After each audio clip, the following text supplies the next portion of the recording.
Got a little story I want to tell about a client that I went to see at the end of last week. It's nothing too crazy, but I go out to see this gentleman, and it's out at our main airport here in Louisville, Stanford Field, as it's called. And anyway, I go see this guy. We take care of several tarmacs out there, and go out to see this fella, and he's walking around and with me, and we're doing our site evaluation, and he says, the other person that we called, they're just way too high.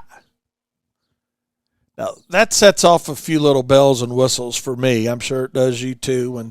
And maybe they are, But when he told me, hey, they're way too high, we never ask how much somebody's charging or whatnot, because we are not going to price the job based on what somebody else is charging. And that needs to be one of the lessons today, I think, that we all take from my show is don't make the same mistake I made in listening to the baloney that somebody feeds us a lot of times about, well, here's what we've been paying, or this is what they're charging. And because the reality of it is, who really knows if that is the right answer? And then you start trying to adjust that bid on your own, based on, well, God, they told me they were paying this. You're better off saying, hey, man, I don't even want to know what you're paying. Just show me what you want done and let me bid the work. Let me submit my proposal, right? Let me look at the mowing time, the fert and weed, the trimming, the mulch, the snow, whatever it encompasses. Let me bid the job. Don't tell me what you've been paying or, I don't care what you've been paying. And it took me a long time to take that approach. And, as we talk about tire kicker season, as I call it, or we call it here at Wayne's Lawn Service, this time of the year, it certainly is a tire kicker season. A lot of people are simply just getting pricing, But so anyway, I go out to see this guy, and we're going to talk about in a minute how we try to get around some of that wasted effort that we have.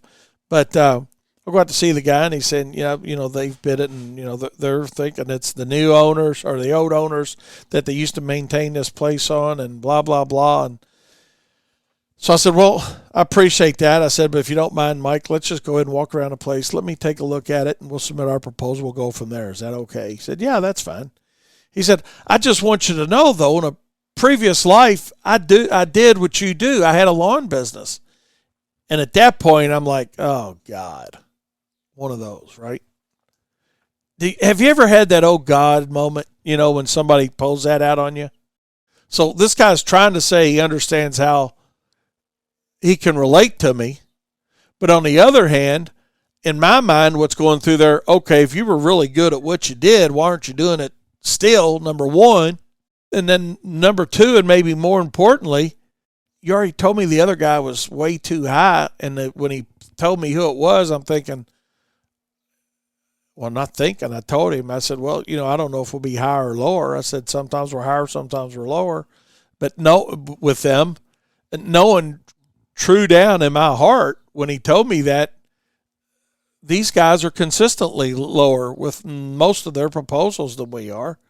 So, you get into that mindset of, well, you need to sharpen your pencil. No, I don't need to sharpen my pencil, dude. I don't need to sharpen my pencil. What I need you to do is show me what you want done and let me submit our proposal. And I'm going to try to create a little bit of perceived value for you on why we're going to be a better choice, even though we might be more money.